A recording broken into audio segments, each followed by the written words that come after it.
So one facet of compression that I find a lot of producers often get confused about is the different types of compression available to use. Now, if you're in Ableton or another DAW, you might find you have your stock compressor plugin, which achieves a very specific result.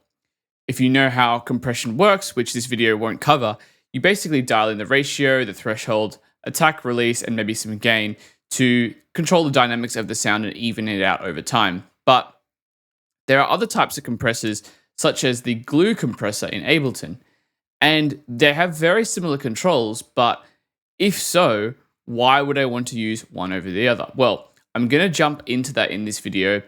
So let's dive straight in. Now, I've got this little pop kind of track here, which is for an upcoming course I'm working on here at EDMProd.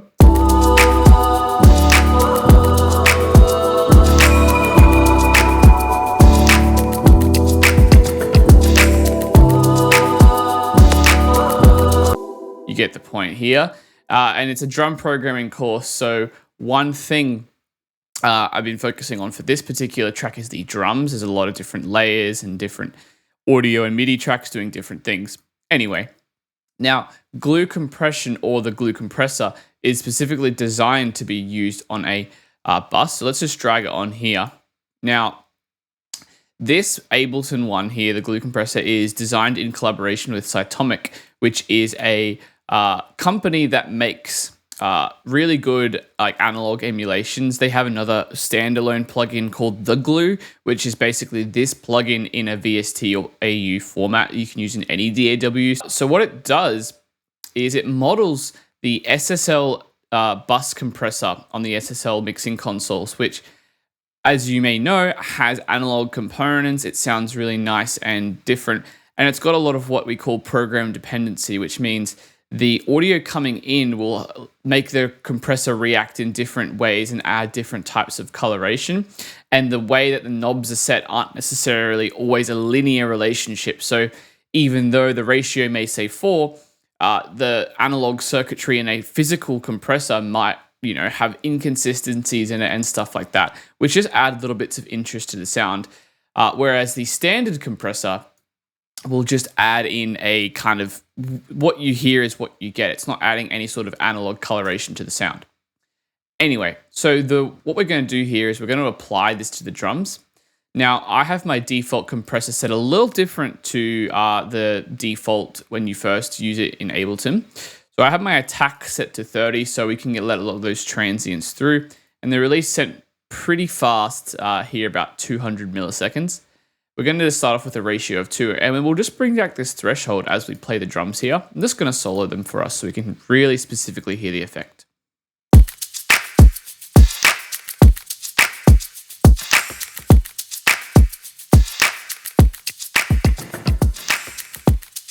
And obviously that's quite exaggerated there, but over time, you hear how it gets quieter, but allows those transients to poke through. And you can see here, this is our gain reduction or compression meter. This shows how many decibels of gain reduction we have. It's once again based off an analog compressor, so it's this analog looking display.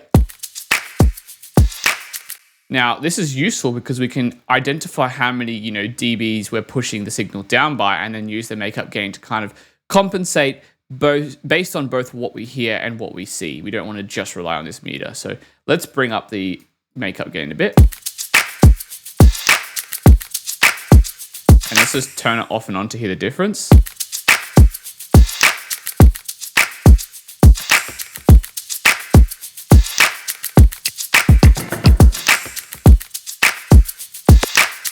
So not only is it a bit punchier, but it seems to color the high end quite nicely. And obviously compression evens out the signal over time, but this is also coloring the way that it's bringing the level back up. We're like pushing it into this compressor and it's just kind of bringing things out of the sound. So that's really, really cool there. You can kind of play around with the different settings to get different results. For example, we could bring the attack down to get a bit more intense compression effects.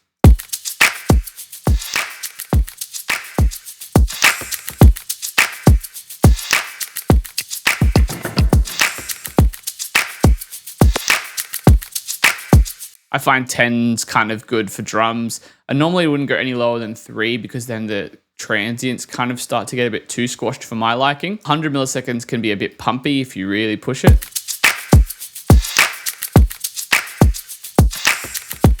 Because it's reacting to the audio quite fast. But you can hear just how it glues that all together there. You can bring back this threshold a bit. Maybe we'll use a ratio of 4.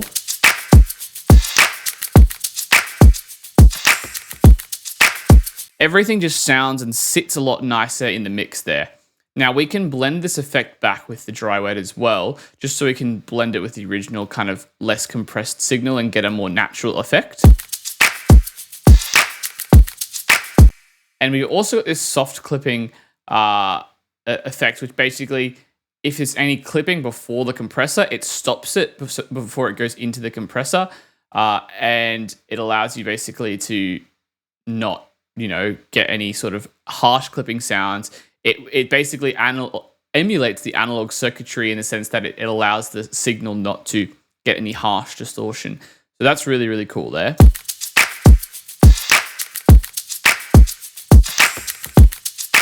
Okay, so now what we can do is perhaps let's have a listen to this. Let's turn this back on. Let's try it on the master and see how that affects everything. Now, note we are going into a limiter in this case. So let's just bear that in mind when we're hearing what we're hearing. We're going to put it before the limiter. And let's just dial in some compression. I'm going to use the 30 milliseconds and 200 again.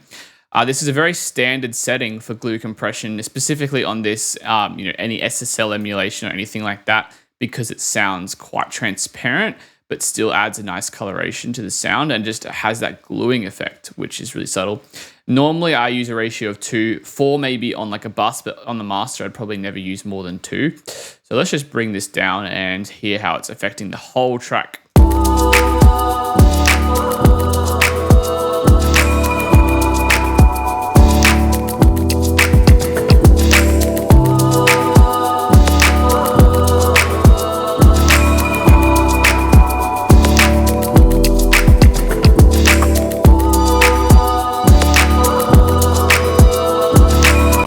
See, funnily enough, they're like things like the piano stand out a bit more. The shakers kind of blend a bit more into the background for me, but they still have this nice brightness. I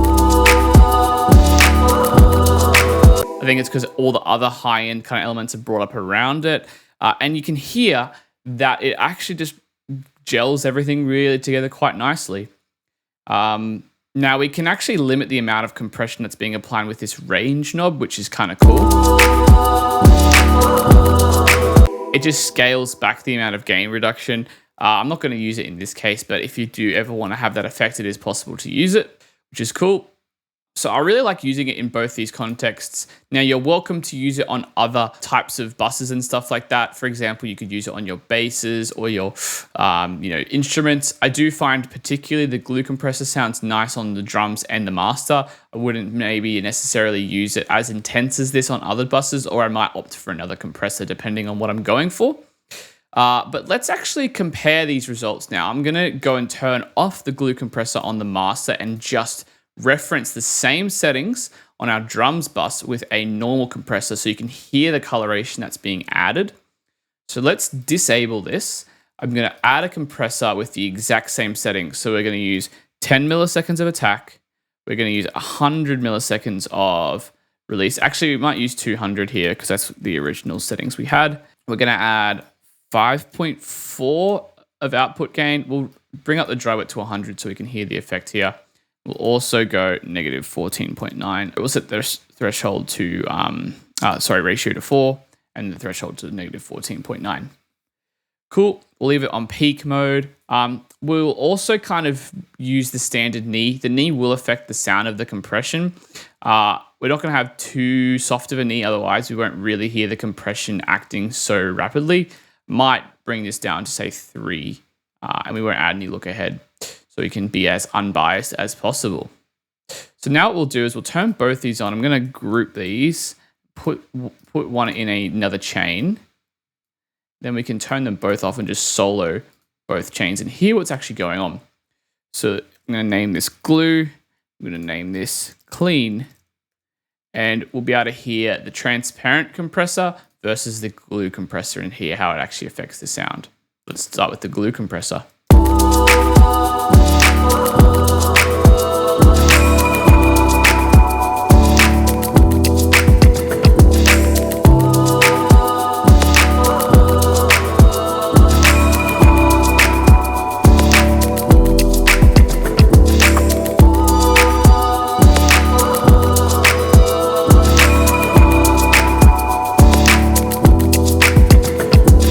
So one thing I'm hearing, and you have to make sure you've got a good system here, is that the glue compressor is adding a bit of grit to the signal, but it's also boosting the top end and it's adding some interesting compression artifacts to the top end, which kind of brings life out of the sound, in my opinion, at least. Whereas the clean compressor sounds fine. I think actually, depending on what you're going for, it sounds really transparent.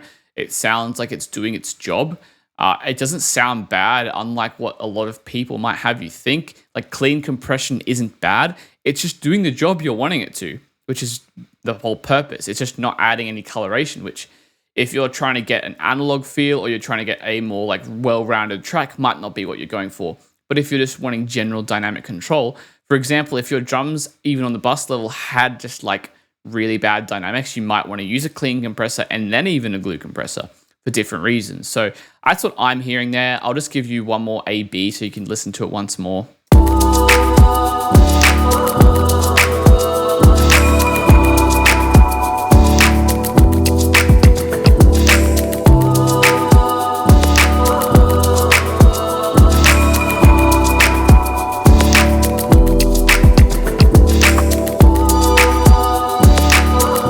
The transient of the kick is also affected in this unique way. It sounds a bit more choppy, whereas this one sounds like it's just kind of, coming through at a more consistent rate, but this one's adding some kind of more interesting undercrunch to the transient of the kick.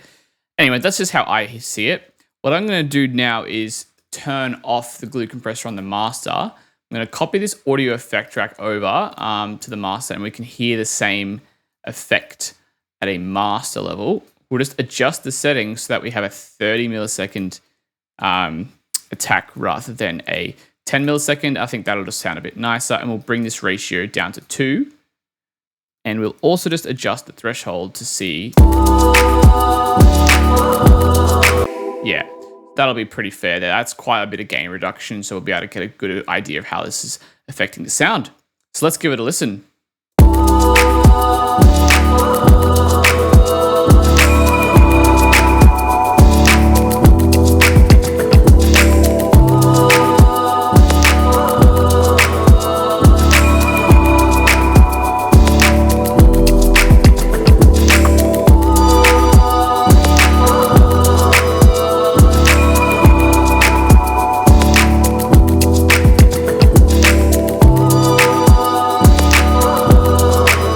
I'm also going to turn off this soft clip function just so we get an unbiased view of the compression just on its own.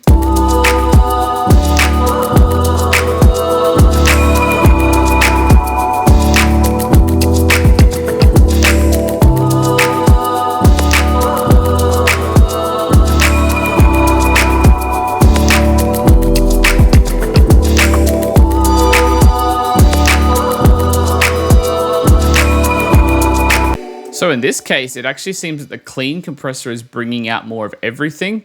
The glue compressor is bringing out the transients and the top end a little more. The glue compressor, it's kind of being more particular with what it brings out. But in the clean compressor, it's just bringing out the keys. It's bringing out everything as it ought to. That makes sense. So we're actually getting a louder kind of effect from the clean compressor, which is funny because I felt like we're getting a louder result with the glue compressor on the drums. So as you can hear, it's very program dependent. It's very dependent on the material you're using it on.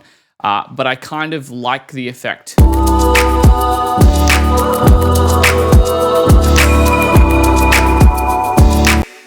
The glue compressor in this case, I would use it on the master if I wanted to kind of make everything sound more coherent and kind of natural. Whereas the clean compressor, I'd be using it to kind of get loudness out of my track, maybe before a limiter or something like that. Because you can hear it's doing a very good job of just making everything louder, which is really interesting. I think the glue compressor is more, mindful of the transients and stuff like that. So yes, now there are a whole host of other types of compressors you can use out there. If you're not in Ableton specifically, once again, you can check out the Cytomic, the Glue Compressor, which is their VST version. There's also a Waves SSL G Master Bus Compressor, which is the actual emulation directly from the board, which is very similar to this. If you're in a DAW like Reason, you've got a SSL board built in with this kind of compressor. And yeah, I'll leave links to those in the description below if you want to check them out. But I hope this has given you an idea of what glue and bus compression is and how you can use it to get interesting results in your mix downs and on your master buses, etc. Awesome, guys. If you enjoyed this video, just share it with someone who you think will like it. If someone else that you know is struggling with this kind of stuff, if you thought it was good, just give it a like and make sure you subscribe for more content from the EDMProd team. We're always going to be coming out with new content on this channel. Peace, guys. I hope this helped. I'll see you in the next one.